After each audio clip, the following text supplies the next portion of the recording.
정용섭의 인문학적 기독교 풀이. 기독교가 먹고.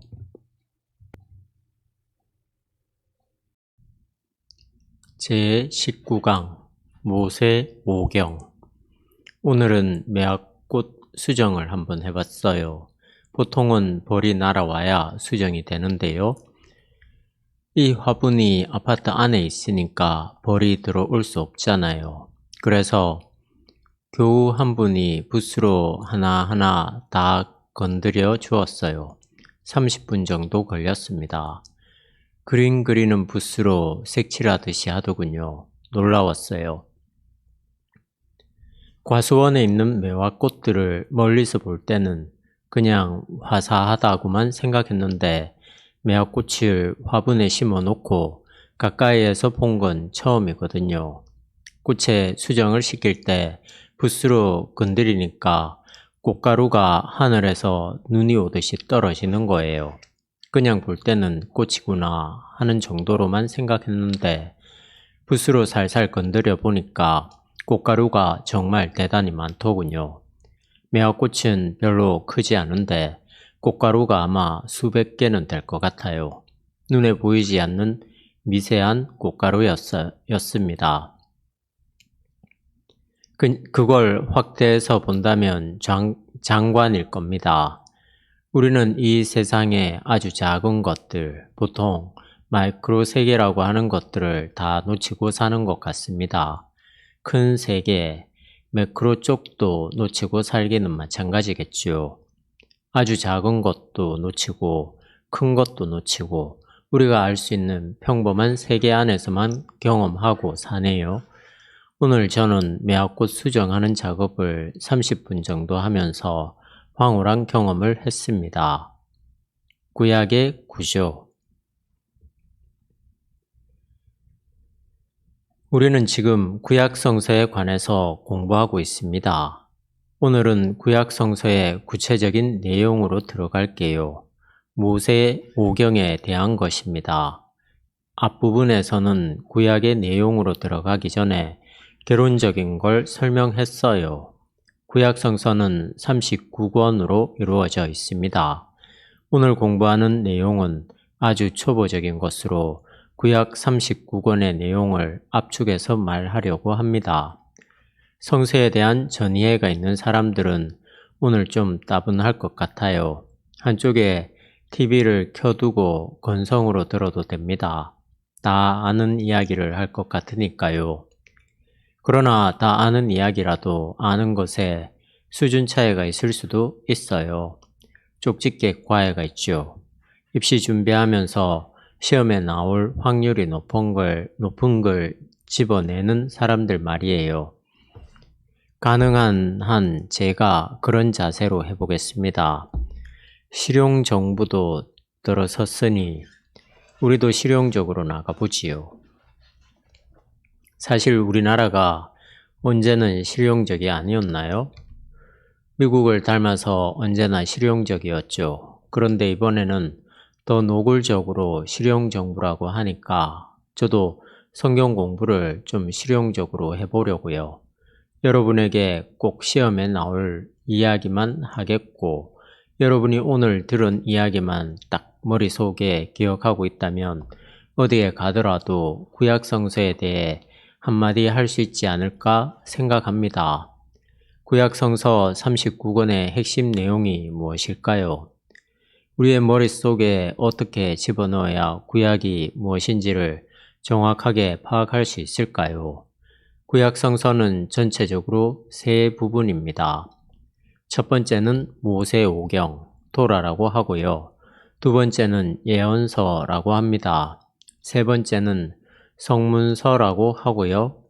독일어 성경이나 영어 성경은 모세 오경을 지칭할 때 우리처럼 창세기, 출애굽기, 레위기, 민수기, 신명기라고 부르지 않고 모세의 첫 번째 책, 모세의 두 번째 책이라고 부릅니다. 이 5권이 모세의 저작이라는 전통을 받아들이기 때문이죠. 거기에 얽힌 여러 가지 사연들에 대해서는 제가 말할 준비가 되어 있지 않습니다. 어쨌든 이것을 우리가 토라라고 하기도 하고 율법서라고도 합니다. 이 부분이 구약 성서의 핵심입니다. 성서 안에서 중요도를 따진다는 게 이상하다고 생각할지 모르지만 사실은 따져야 합니다. 신약 성서도 마찬가지예요. 그 의미는 더 따져봐야겠지만 마틴 루터는 야고보서를 지푸라기와 같다고 말하기도 했어요. 그 밖에 다른 성서도 비록 경전 안에 들어오기는 했지만 권위에 있어서는 약간의 차이가 있습니다. 경전 안에 들어오지 못한 외경은 권위가 좀 더 떨어지고요. 위경은 훨씬 더 멀리 있는 것들입니다. 고대 이스라엘뿐 아니라 기독교 공동체 안에도 수많은 문서들이 있었는데 오리지널도 있었고 위작도 있었고 그 중간쯤 되는 것들도 있었습니다. 쉽게 생각해 보세요. 지금도 많은 설교들이 나오잖아요.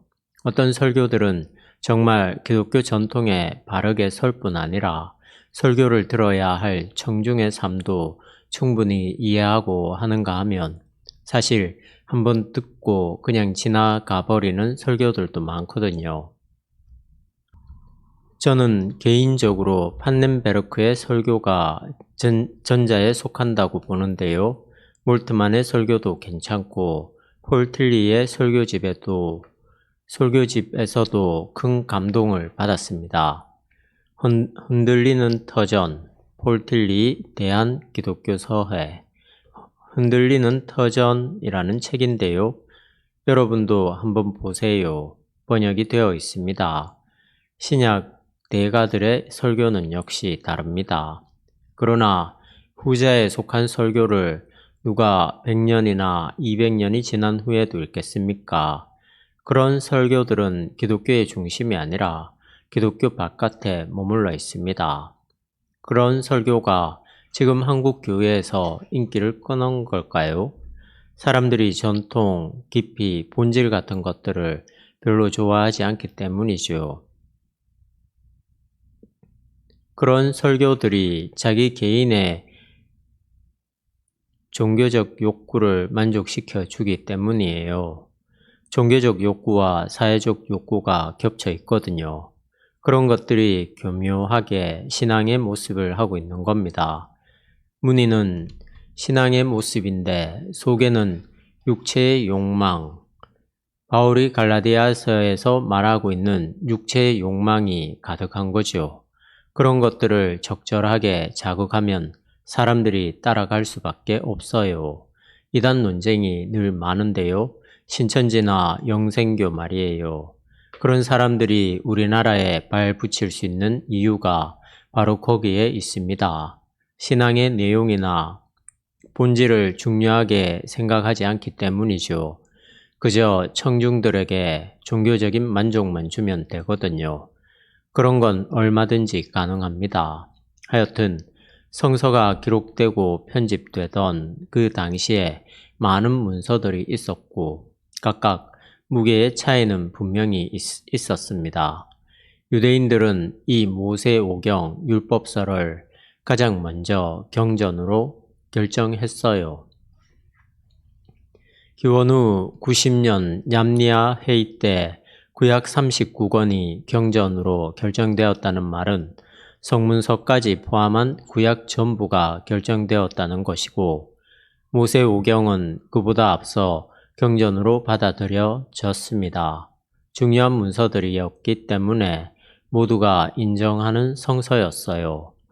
두 번째로 중요한 것이 예언서입니다. 예언서는 주로 이스라엘의 역사를 다루고 있어요. 그리고 역사 안에서 활동했던 예언자들의 설교가 담겨 있습니다. 간단히 말해서 전기 예언서는 역사이고 후기 예언서는 예언자들의 설교입니다. 보통 혼동하는 사람들이 있는데요. 성문서에 속하는 역대기가 역사가 아닌가 하고 생각하는 사람들이 많습니다. 그건 전기 예언서와는 좀 다릅니다. 물론 중복되는 게 있어요. 그러나 역대기는 성문서로 분류됩니다. 이런 성문서는 주로 남왕국의 패망과 포로귀환 등 혼란한 시대에 형성된 문학 작품이에요. 모세오경을 먼저 보겠습니다. 모세오경은 주로 4단계로 나눕니다. 우리가 조그만 냇가를 건널 때 징검다리가 있잖아요. 징검다리를 하나하나 밟고 가야 냇가를 건널 수 있는 것처럼 모세오경의 전체 윤곽을 잡기 위해서 제가 4개의 디딤돌을 만들었습니다. 그 4개가 창조 이야기, 족장 이야기, 애굽 이야기, 광야 생활이에요. 가나안에는 들어가지 못했습니다. 가나안 직전까지예요. 제가 이걸 표시하고 있어요. 지금 동영상의 화면에 그 도표가 나오죠. 오늘 실시간 강의를 직접 듣지 못하는 사람들은 화면을 볼 수 없기 때문에 이해하는 데 좀 차이가 있을 거예요. 모세오경이 뭐냐고 할 때 이 4가지만 기억하면 됩니다. 창조, 족장, 출애굽, 광야 생활이 그겁니다. 머릿속에 기억해 두세요. 첫째로 창조입니다. 창세기 1장부터 11장까지의 핵심 주제가 창조예요. 물론 여기에 창조를 중심으로 타락 이야기, 노아 홍수 이야기, 바벨탑 이야기 등이 나오기는 하지만 결국은 창조 이야기입니다. 창조와 타락이라고 할 수 있어요. 창세기 1에서 11장까지를 보통 모든 역사의 권원이 된다고 해서 원역사라고 합니다. 독일어로 우어게시테라고 하는데요. 이것은 역사에 대한 권원적인 의미를 담아내는 설화라고 할 수 있습니다. 창세기 1장에서 11장까지의 이스라엘의 민족사, 족장사가 시작하기 이전에 보편적인 세계 이해를 설화 방식으로 진술을 하고 있는 거죠. 세계가 시작했다고 하는 이야기와 그 세계가 타락한 이야기가 들어있어요. 세계가 시작하기는 했는데 인간의 삶을 보니까 폭력과 살인 등이 많은 거예요.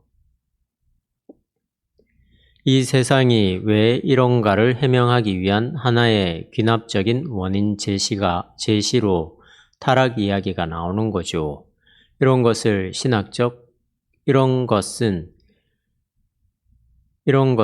신학적 해석이자 고백으로 받아들여야지 역사적 사실로 받아들이면 곤란합니다.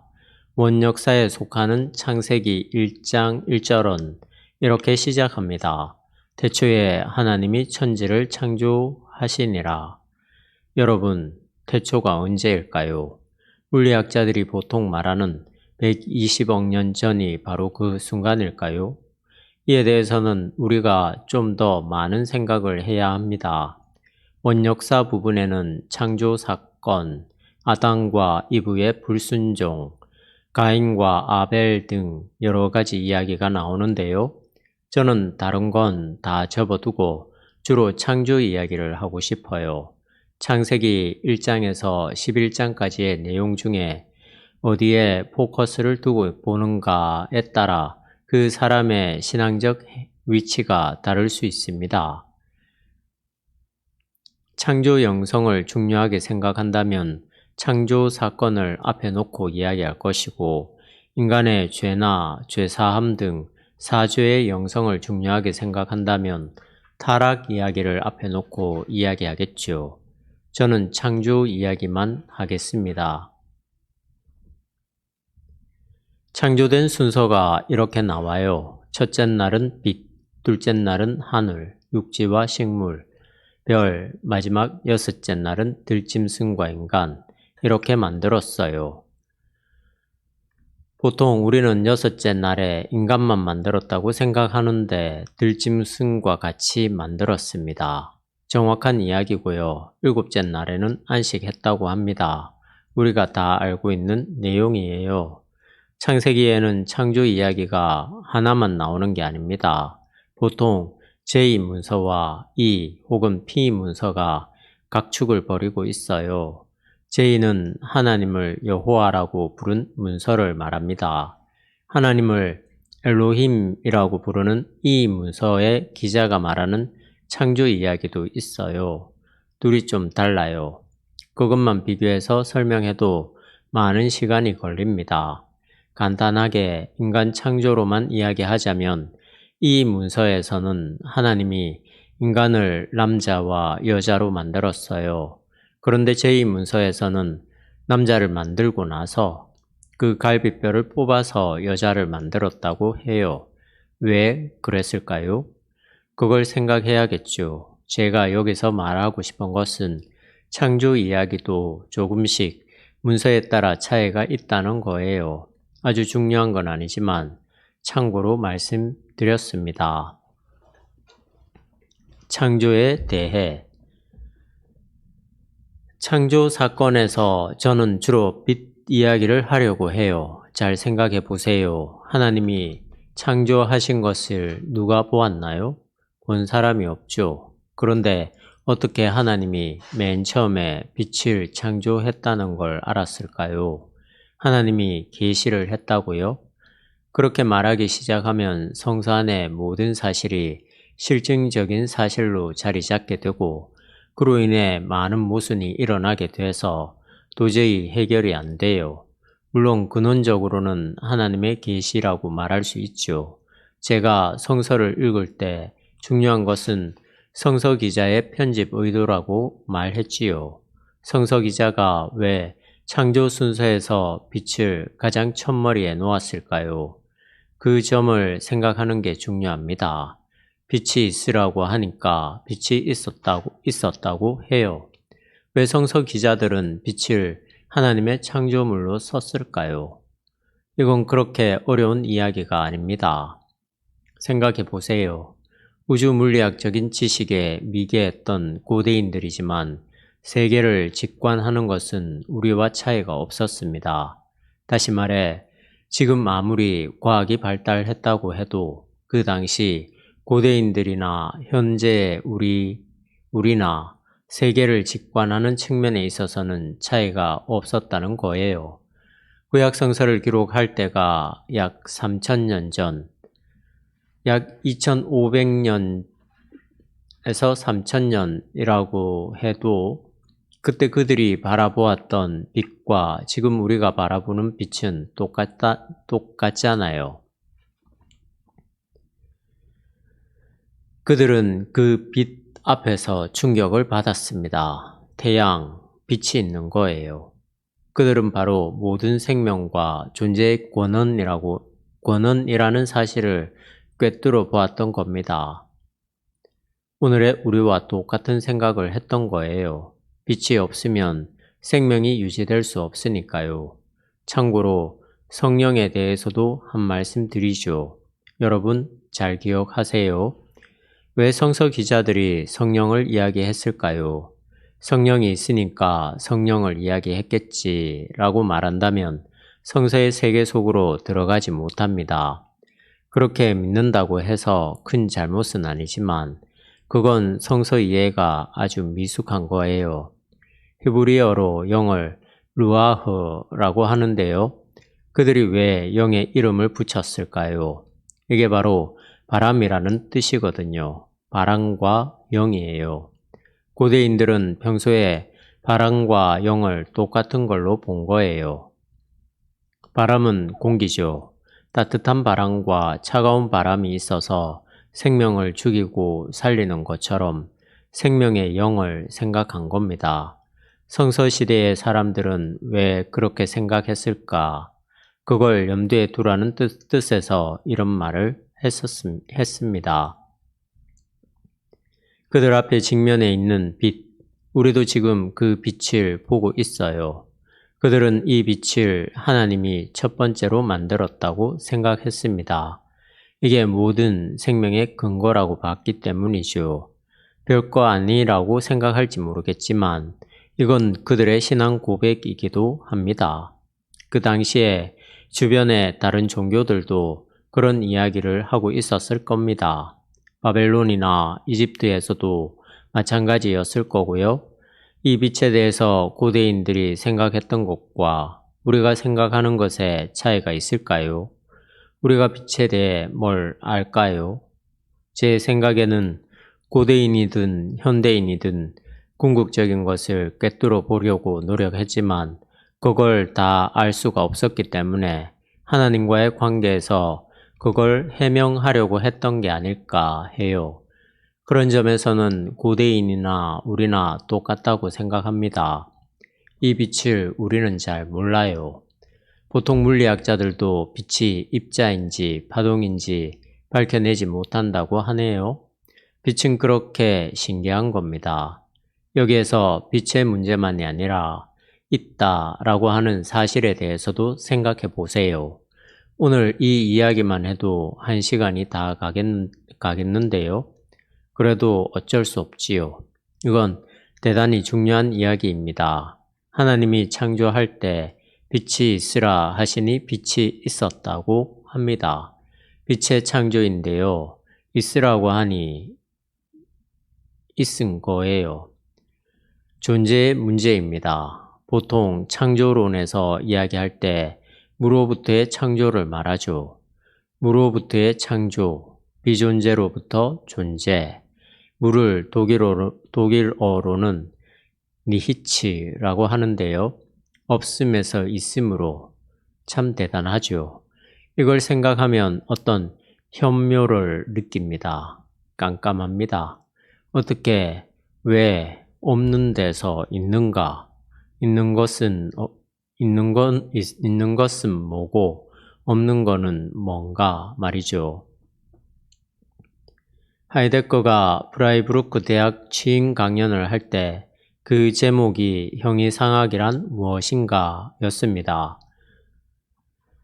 그 내용은 주로 이렇습니다. 앞에서 한번 언급한 것인데요. 그는 존재를 자인으로 존재하게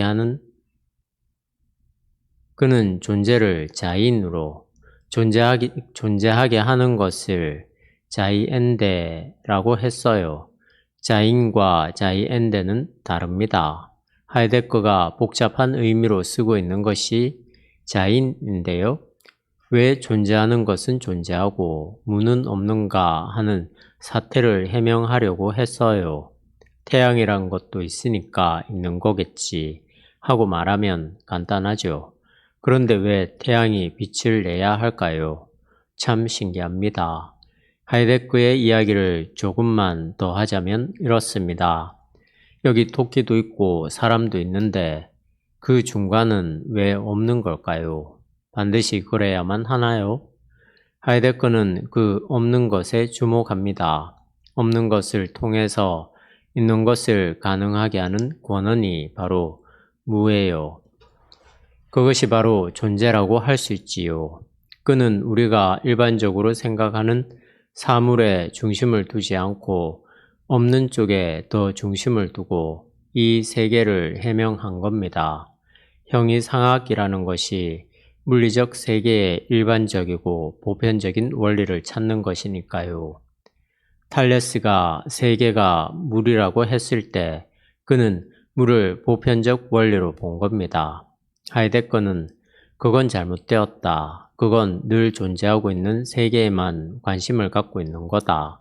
그거 말고 오히려 무에 대해서 관심을 가져야 한다고 한 거예요.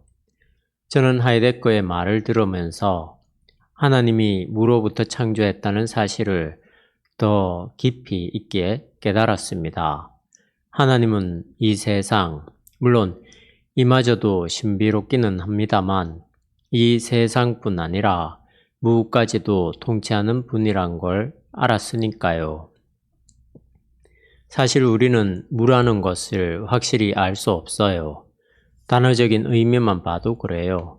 어쨌든 구약 성서의 기자들이 빛에 대해서 빛을 창조의 첫 번째 사건으로 설정한 것은 옳다, 바르게 보았다는 생각이 듭니다.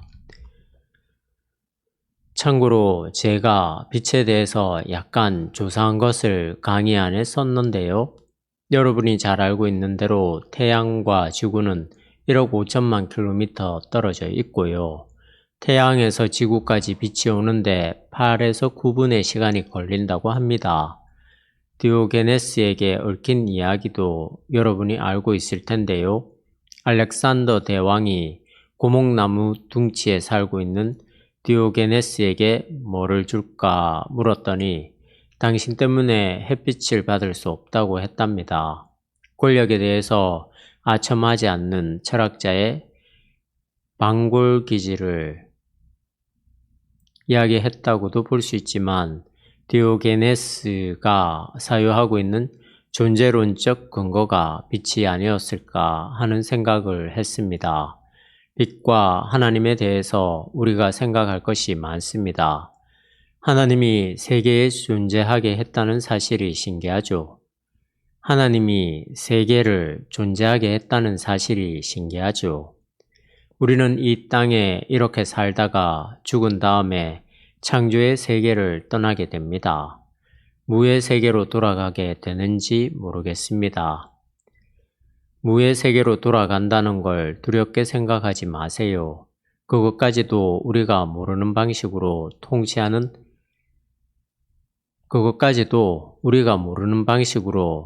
통치하는 하나님의 세계일 겁니다. 하나님의 나라가 뭐냐는 것에 대해서 성서에 많은 설명들이 있는데요.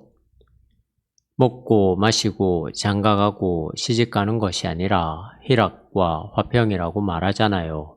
그것은 우리가 이 땅에서 경험하는 것과는 전혀 다른 생명의 형식이 있다는 겁니다. 창조 안에서 우리가 생각할 게 많습니다. 그 정도로 이야기하고 넘어가겠습니다. 족장 이야기. 그 다음은 족장 이야기입니다. 아브라함, 이삭, 야곱, 요셉, 이 네 사람을 이스라엘의 주요 족장이라고 할 수 있어요. 이삭은 격이 좀 떨어지긴 합니다. 창세기 12장부터 50장까지가 이스라엘의 족장 설화입니다. 메소포타미아 문명의 발생지인 갈대아 우르에 살던 아브라함에게 하나님이 떠나라고 말을 했어요. 제가 다른 곳에서 이런 말을 했던 기억이 나네요. 갈대아 우르를 떠나는 데 있어서 결정적인 역할을 한 사람은 아브라함이라기보다도 아브라함의 아버지 데라입니다. 데라와 아브라함 사이에서 하나님의 소명을 누가 정확하게 느꼈을까 하는 것도 더 생각해 봐야 할 부분인데요. 구약 성서에는 아브라함 전승이 주를 이루고 데라는 명함도 내밀지 못합니다. 그러나 갈대아 우르를 떠날 때 주도권을 가진 사람은 데라가 분명합니다. 데라는 아브라함과 며느리 사라와 손자를 데리고 떠났는데요. 왜 다른 아들들은 같이 가지 않았을까요? 둘째 아들이 있었는데 따라가지 않았어요. 이 이야기를 서울 오프 모임에서 상상력을 발휘해서 강의해 보았는데 관심이 있는 사람들은 서울 오프 메뉴에 가서 읽어보세요. 저는 이 족장 이야기의 중심을 떠나라는 말에 두고 싶습니다. 1장에서 11장까지의 원 역사에서는 제가 빛에 대해서 이야기를 했고요. 족장들의 설화에서는 떠나는 것에 대해 이야기를 하려고 합니다. 요즘 노마드라는 말이 자주 쓰이더군요. 유목민의 정신이라고 하던데 맞나요? 이스라엘 사람들의 뿌리는 분명히 바벨론 문명입니다. 성서가 명시적으로 그렇게 지적하고 있으니까요. 구약 성서는 바벨론 문명과 이집트 문명, 이 두 곳에서 큰 영향을 받았습니다. 메소포타미아와 이집트 외에 하나를 더한다면 모세가 생활했던 미디안의 영향을 받았다고 할 수 있어요. 모세의 장인이 미디안의 제사장이었으니까요. 아브라함은 메소포타미아의 영향을 많이 받았고 그 다음 율법을 완성한 모세는 이집트에서 40년을 왕자로 살았고 미디안에서 양치기로 40년을 살았으니까 바벨론, 이집트, 미디안 이 세 곳에 영향을 받았다고 할 수 있습니다. 어떤 종교도 독자적으로 나온 것은 없어요. 기독교도 기본적으로 유대교의 영향을 받았고요. 기독교와 유대교는 정말 깊은 연관이 있습니다. 그런 의미에서 기독교가 반유대적으로 나가는 것은 바람직하지 않아요. 기독교가 유대교 신앙을 그대로 받은 것은 아니지만 뿌리는 거기에 있습니다. 기독교가 유대교와 차이도 분명히 있지만 유대교와 완전히 단절될 수는 없어요. 기독교의 핵심이라고 할 수 있는 종말론도 기본적으로는 유대교의 묵시사상에서 나왔습니다. 묵시사상의 핵심은 두 가지예요.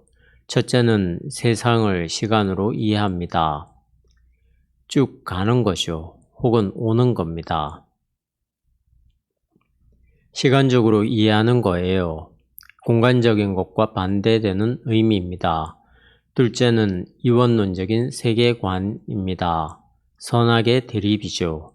이 세상은 악하고 오게 될 에온, 새로운 세계는 선하다는 겁니다. 유대인들의 이러한 종말론적인 시각을 토대로 기독교 공동체가 새로운 종말론을 갖게 되었습니다. 기독교 공동체에서는 이원론적인 시각이 있지만 많이 퇴색되었죠. 이 세상은 악하고 오는 세상은 선하다는 식으로 설명하지 않으니까요. 묵시사상과 종말론 사이에 그런 차이가 좀 있을 뿐 시간 개념은 분명히 일치합니다. 세계를 시간으로 이해하는 종말론적인 시각, 카이로스, 하나님의 시간 말이에요.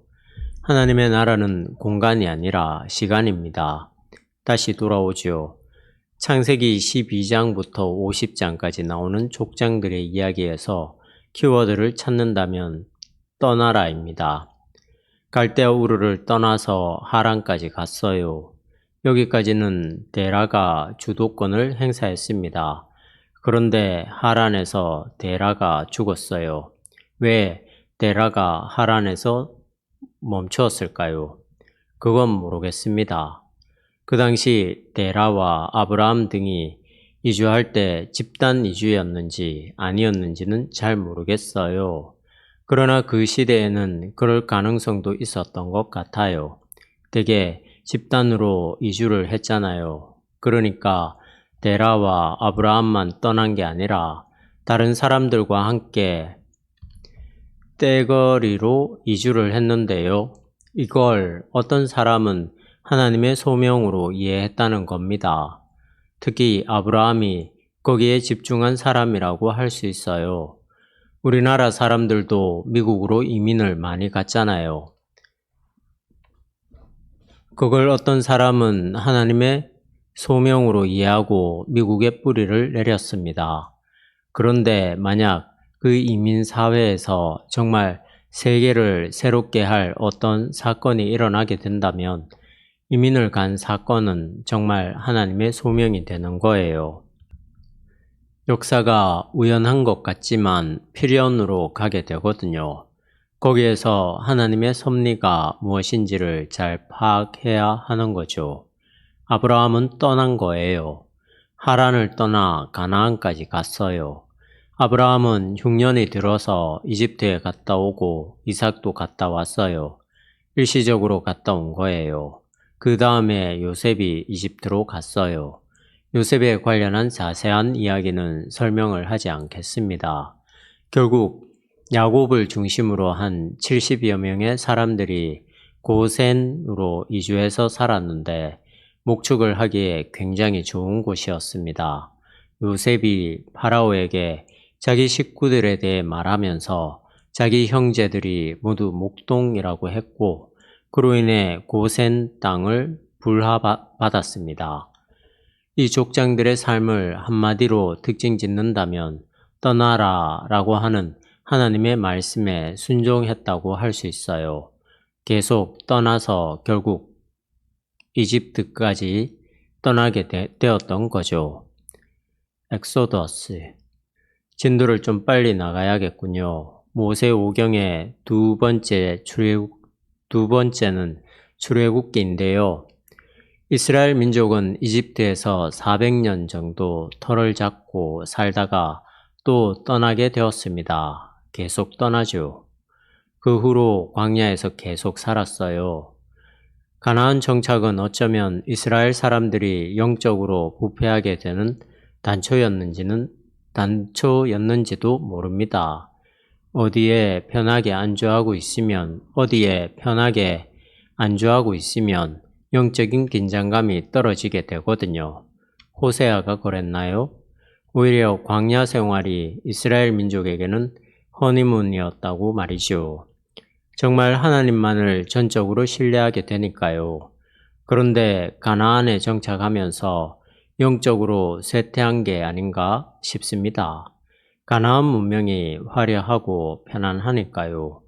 엑소더스 이야기는 더 자세하게 설명할 필요가 없겠지요. 장자가 죽는 10번째 재앙 이후로 바로가 이스라엘 백성들에게 떠나라고 합니다. 홍해를 건넌 사건에 대해서는 많은 논란이 있지만 중요한 건 아니고요. 여기에서는 미리암과 함께 여자들이 소고를 들고 춤을 추며 노래를 부른 것이 중요합니다. 이때 부른 노래는 우리나라의 아리랑 같은 노래였을 겁니다. 여호와를 찬송하라. 그는 높고 영화로우심이요. 말과 그 탄자를 바다에 던지셨음이로다. 출애굽기 15장 21절. 이것은 이스라엘의 정형화된 신앙 표현이었습니다. 홍해란 말은 원어로 보면 갈대밭이라는 뜻이에요. 영화에서 보듯이 홍해 바다가 갈라져서 건넜을 개연성은 별로 없어 보입니다. 모세를 잘 생각해 보세요. 모세는 40년 동안 광야에서 양을 치던 사람이거든요. 그쪽 지리에 익숙합니다. 어디로 가면 늪지가 있는지 비밀 통로를 알고 있었을 가능성이 높아요. 모세가 없었다면 홍해 앞에 걸려서 건너갈 수 없었을 겁니다. 그렇게 본다면 모세가 광야에서 40년 동안 목동으로 산 것은 하나님이 히브리 사람들을 출애굽시키기 위한 사전 준비였다고 할 수 있어요. 이런 것이 다 하나님의 은총입니다.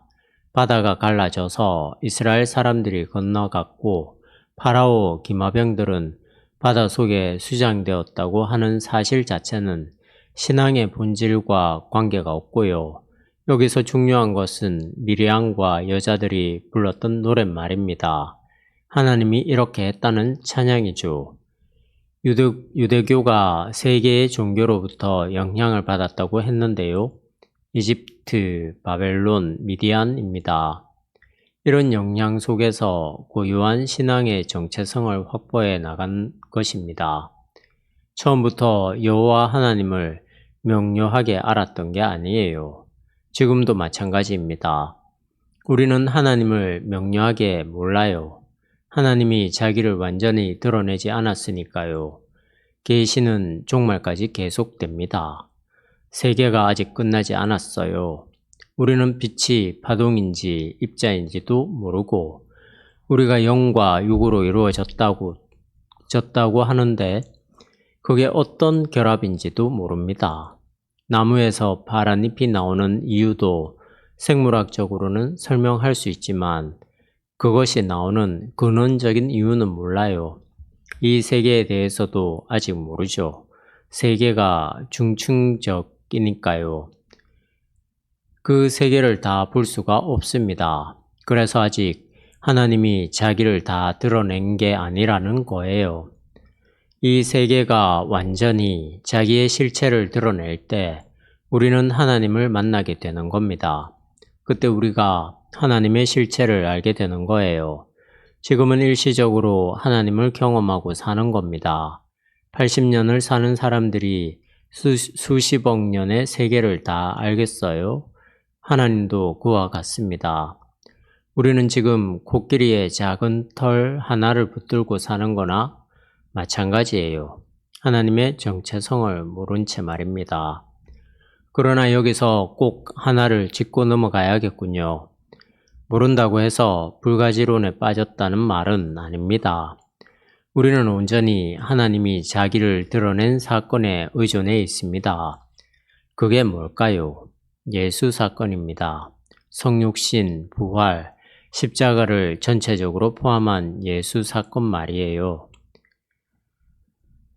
이거 하나에 우리 기독교가 모든 것을 걸고 있습니다. 과연 예수 사건이 그럴 만한 것인지 아닌지에 대해서는 우리가 변증을 해야 합니다. 변증은 독단, 도그마가 아닙니다.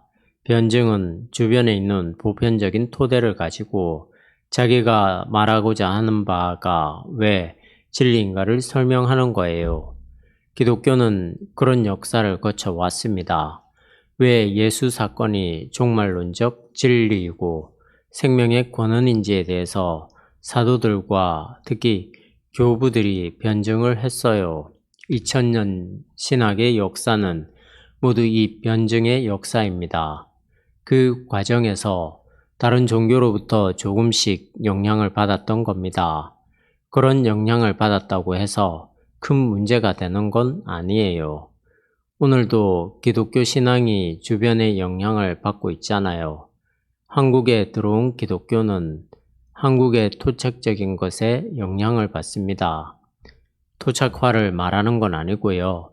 한국 사람들만의 독특한 세계 이해들이 기독교 신앙에 접목될 수 있다는 겁니다. 그게 쉬운 이야기는 아니에요. 한복 입은 예수님을 그리고 성찬식 때 포도주 대신 막걸리를 쓰면 한국식 기독교가 되는 걸까요? 그건 아니죠. 그런 것들은 하나의 형식이니까 그걸 토착화라고 하면 곤란하고요. 토착화는 어떤 면에서 중요한 문제는 아닌 것 같습니다. 근본이 중요한 거죠. 예를 들면 삼일체가 그런 겁니다. 삼일체가 처음부터 있었던 교리는 아니거든요. 어거스틴이 플라톤 철학의 영향을 받아서 구성한 기독교의 교리입니다. 변증의 과정을 거쳐서 도그마가 된 거죠. 예수가 하나님이라는 사실을 변증하는데 하나님은 한 분이라는 게 모순이 되잖아요. 모순이 되지만 두 개 다 진리인데 그걸 해명할 길이 없었던 거예요. 그런데 예수님이 참된 하나님이자 참된 인간이라는 사실이 삼위일체에서 명료하게 해명되거든요. 이것은 헬라 철학에서 영향을 받은 겁니다. 고대 유대교가 바벨론이나 이집트에게 영향을 받았듯이 역사적 기독교도 헬라 철학의 영향을 받아서 기독교의 본질을 더 드러내게 된 거죠. 이런 과정이 실제로 계시, 즉 하나님이 자기를 드러내는 과정이라고 할 수 있습니다. 이런 방식으로 이스라엘 민족의 신앙이 구성되었습니다. 자신들을 구원한 분, 바로의 군대마저도 손쉽게 바다에 던지는 분이 여호와 하나님이라는 인식이 생긴 거예요. 또 가나안 땅에 들어가면 그 여호와 하나님은 이른 비와 늦은 비를 적당하게 내려주는 분으로 묘사됩니다. 유목민에게는 이른 비와 늦은 비가 필요 없어요. 잔잔한 호숫가로 인도해 주면 됩니다. 양을 잘 키우기 위해서는 풀이 있는 곳이면 충분하니까요. 늦은 비와 이른 비는 농사를 지을 때 필요합니다. 이건 가나안 종교의 영향을 받은 거예요. 그러면서 하나님에 대한 인식이 심화되었다고 볼 수 있습니다. 이것이 성서의 역사이자 2000년 기독교의 역사입니다. 그러한 변화, 흐름, 정체성 확보 등이 역사를 통해서 나오게 되는데 삐뚤게 나가기도 하고 가지를 치기도 하고 막 나가기도 합니다. 그러나 그 중심에 흐르는 게 있습니다. 2000년 역사 중에 1517년에 나온 가지가 개신교라고 할 수 있는데요. 로마 가톨릭과 개신교가 얼마나 다른지에 대해서는 생각의 여지가 있지만 제가 보기엔 같은 물줄기 속에 있습니다. 그러나 이단들은 여기에서 많이 빠져나갔다고 봐야죠. 그 다음은 만나와 메추라기 이야기인데 다음 시간에 하겠습니다. 고맙습니다.